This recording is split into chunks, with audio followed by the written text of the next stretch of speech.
Good evening, YouTubers. This is Sunny Days, and currently it is 2052 on the second day of September 2024. Anyhow, what I want to go over with you is I want you guys to brace yourselves, put on your financial seatbelts, and prepare for this because it's going to get bad. I'm not saying it's going to get bad tomorrow. These things take time, but the dollar is weakening as we know it, and you really have a true index on that if you look at the price of precious metals, how they go up.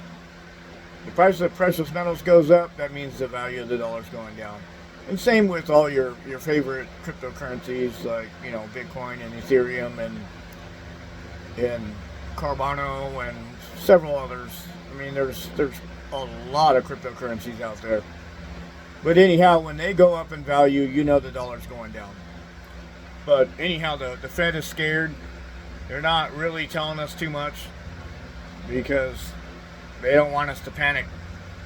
And anyhow, so the Fed suddenly braced for a U.S. dollar crisis that's predicted to spark a total collapse, quote unquote. And it's a critical point for the price of Bitcoin. So, Bitcoin and crypto prices have surged this year as the US dollar index falls to year-to-date lows, revealing an AI game changer.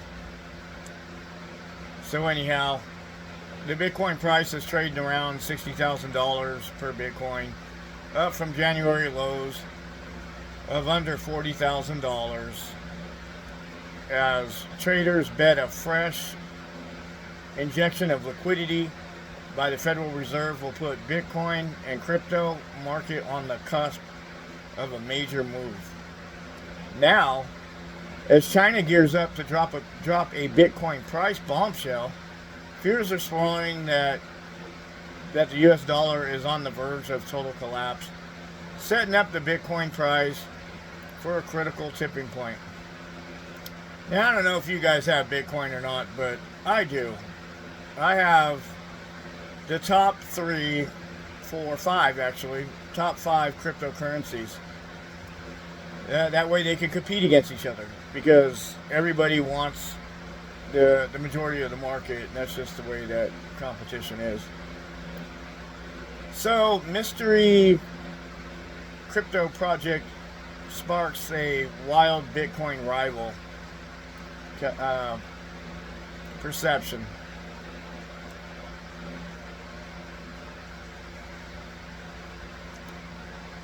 So, with that said, Chase Bank is looking at some things and they're trying to figure out how they can get their balance sheets taken care of and whatnot.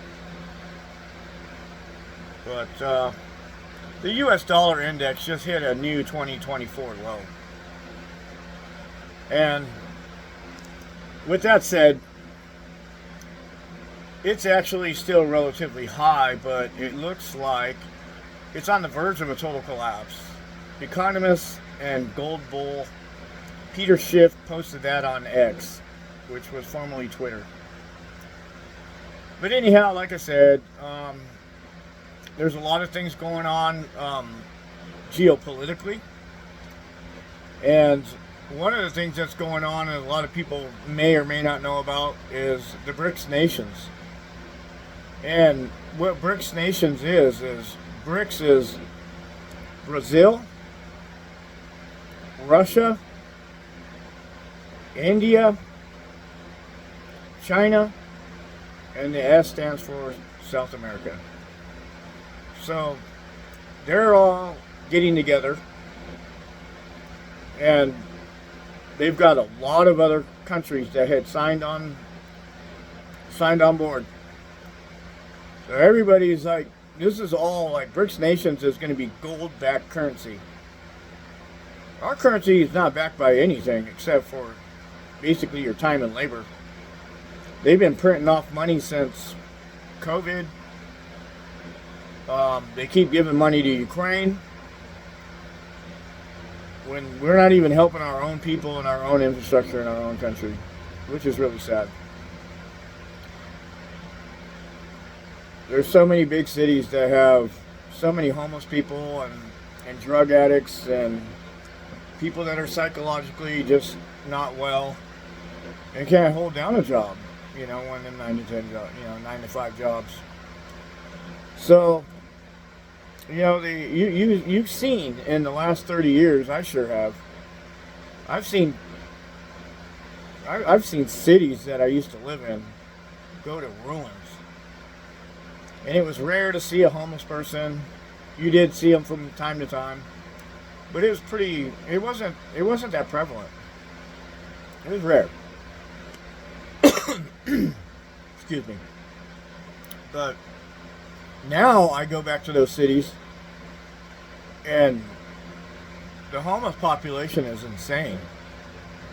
Along the rivers, underneath every bridge, they got tent cities everywhere. It's really sad to see that. But anyhow, my city fell. I used to live in San Bernardino, and it collapsed. And it started collapsing after Norton's Air Force Base shut down. And it just went downhill from there. I mean, there's so many contractors and whatnot. But anyhow, let's get back to the story. The index could easily sink below 90 before the year's end, challenging the 2020 low. Schiff, the founder of money manager Euro Pacific Asset Management and a Bitcoin and crypto skeptic, later added, "I think that low will be breached in 2025, triggering a US dollar crisis, crashing the economy, and sending consumer prices and long-term interest rates soaring." Last month, Fed Chair Jerome Powell, your best friend, his speech, during the annual economic symposium of central bankers at Jackson Hole, Wyoming. I've been there. It's a beautiful place. It's south of, everybody knows Yellowstone because of the volcano, but it's about 60 miles south of Yellowstone. But anyhow, the symposium of central bankers at Jackson Hole, Wyoming, struck a dovish tone and queued up a September interest rate driving down the U.S. dollar. It's almost like they're trying to hurt the dollar. That's just my opinion. I think they're going to try to kill the dollar, kill our economy, and try to get us moved into the federal version of crypto. And then they'll have a really tight noose around our neck, and they'll be able to control a lot of our lives that way. They'll be tracking everything. You can't even go to a garage sale if you were put on that. And otherwise, you'd have to pay tax at a garage sale if you're going to pay peer-to-peer with your phone, because that's how you're going to pay, is with your phone. Anyhow, this has been talked about for a lot of years. This world order thing started back in, I think it was written in 91, and it's been a tough summer for the greenback. Neil Rorty, who's an analyst at an investment platform called Stocklytics, said in email comments, as recently as April, dollar dominance looked unstoppable as its price soared versus almost all global currencies.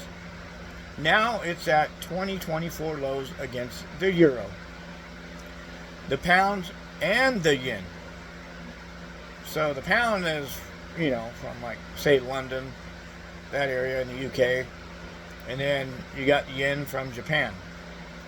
The Federal Open Market Committee's July meeting minutes had earlier revealed policymakers are more dovish than previously thought, suggesting interest rates could come down sharply after rocketing to 23-year highs at a historical pace through the Biden administration, as inflation spiraled to highs not seen since the 80s.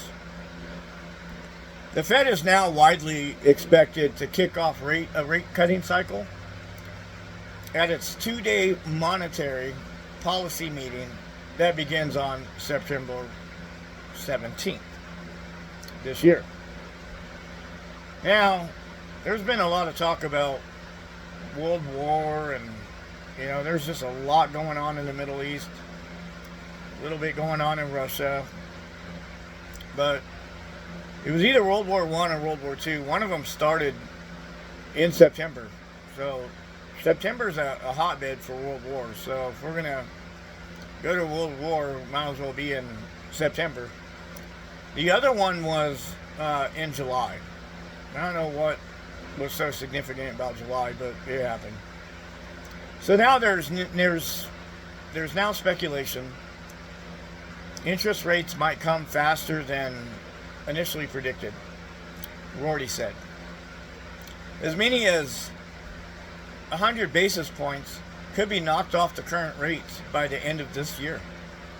This will cool dollar expectations for the rest of 2024. But it's worth keeping a close eye on how other central bankers react. That all important rate gap, the difference in interest rates between countries, could be the driver of some significant currency volatility over the coming months. Strap in for what could be a bumpy ride. So prepare, save, store canned goods, because we've got oil prices that are going to come up here within a quarter because of the bombing over there in Lebanon and Libya and whatnot. The price of oil just went up, so it's back at, the last I checked was $80 a barrel. So it's going back up. So it will hit you at the pump later on, because the more expensive crude is, then the refiners have to buy it, and then they got to do their refining, and that's going to jack the price of fuel up. It's going to jack up the price of transportation costs, which is going to jack up the price of everything that moves by rail and truck. Ultimately, it's the truck that's the last one that delivers to the store, because you can't unload from a train and take it to the store unless you put it on the back of the truck.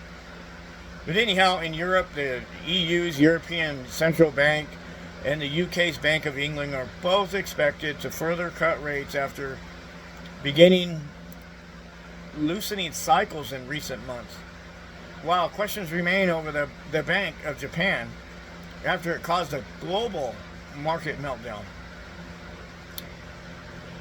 when it surprised traders with an interest rate hike in July. Meanwhile, the Bitcoin price has lost half the momentum it built up through the first half of this year. Casting doubt over its performance through the rest of the year, I am still going to be bullish on Bitcoin. I do own some Bitcoin. I'm not telling you to own Bitcoin, but again, it's the weaker the dollar gets, then the higher the price goes on all those things. Anyhow, while we remain optimistic about digital assets, mid, long-term prospects, the current evidence calls for caution, which I don't feel threatened with the price of cryptocurrency. I don't at all, because as BRICS nations form, that's going to weaken the dollar, and it's inevitable. It's BRICS nations is coming together with hundreds of other countries. They're walking away from using the U.S. dollar anymore for trade, And with that said, it's just inevitable for the price or the value of the dollar to stay up. There's no way that it can. Now, when you have all those countries like that,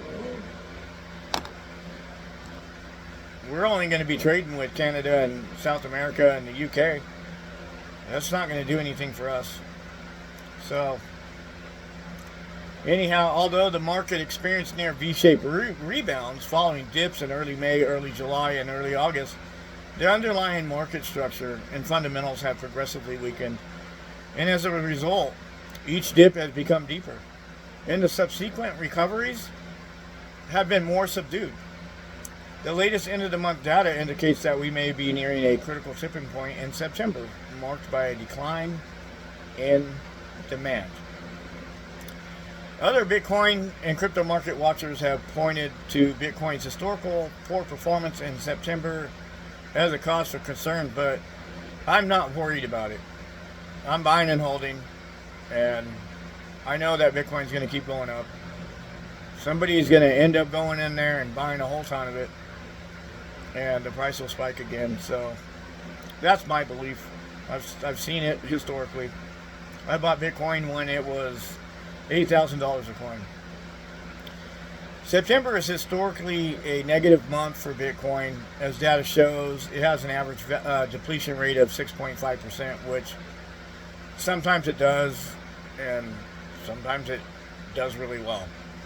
It's done better for me than it's done negatively. So anyways, Kenty Isers, founder of UK-based Bitcoin and crypto exchange called Paybis, said via email, noting the recent negative investor sentiment around Bitcoin has driven its price down from its recent peak. It's no big deal. It goes up and down all the time.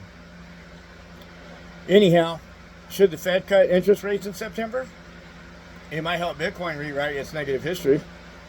This is because rate cuts generally lead to excessive U.S. dollar flow in the economy. This reduces the dollar's purchasing power, further strengthening the outlook of Bitcoin as a store of value. Many institutional investors are already proving this point with massive Bitcoin accumulations. Now, BlackRock bought a bunch of Bitcoin. What does that tell you? BlackRock almost owns the dang world. But anyhow, if the Fed's policies weaken the dollar, switching to risk assets with higher growth potential might be inevitable. Overall, the macroeconomic indices spot Bitcoin exchange-traded funds adoption, and favorable hash rate might make September a relatively better month for Bitcoin this quarter. There's one thing about Bitcoin that a lot of people don't know is there's only so much Bitcoin. They made so many Bitcoins, they don't make more, and they grow up in value because they get halved. And if you want to be a Bitcoin miner, I mean, that's one way to jump on the bandwagon and try to get in on Bitcoin. Because after your computer solves so many problems, then you actually get a piece of the Bitcoin for mining Bitcoin. So look into that. Look up Google Bitcoin mining. That'll make you a little extra money. Just be careful. The machines produce a lot of heat, and they do use a lot of electricity. So it might be worth your while in the long run. So the Bitcoin price rally so far this year has been turbocharged by the long-awaited arrival of fleet of spot Bitcoin ETFs on Wall Street. The Bitcoin ETFs from BlackRock, remember I told you they bought Bitcoin? So they can sell them in an ETF and make a little bit more money. And Fidelity's involved in it too. I'm sure you've seen Fidelity as one of your retirement plans at work, if you work for a corporation. Well, they've surged to become some of the fastest growing ETFs of all time since the January debut. So, yeah, just prepare the best you can. Buy food, have extra water storage, invest in things that appreciate with value, and keep as little money in the bank as you possibly can just to cover your bills. That way, if a bank closes down on you, they won't take your money. And they call that a bail-in. They passed a law to bail in on you because they have to bail in now as of 2014. Bail in on all the deposits and try to get themselves out of debt before they can be bailed out by the United States government. That's all I have for you for now. This is Sunny Days. I wish you guys a great Labor Day. Hope you've been having a good and safe Labor Day weekend. Anyhow, Sunny Days is out. Thank you for watching.